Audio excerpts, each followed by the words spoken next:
Your iPad has the ability to organize apps into folders like this, which can be a great way to declutter your home screen and keep things organized and easy to find.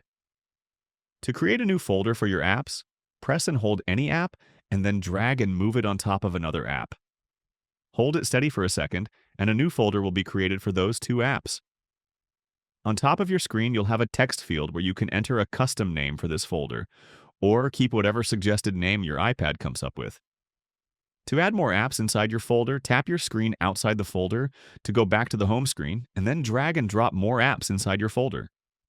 This can sometimes be a little bit tricky with the apps and folders moving around as you're dragging your apps, but keep holding the app, wait until you get it aligned and overlapped with your folder, and then let go to make that app go inside your new folder.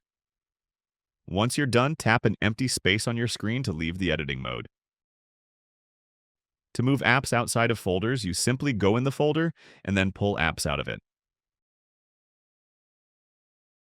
If you want to reorganize apps within a folder, press and hold an app, tap Edit Home Screen, and you can drag your apps to your preferred order.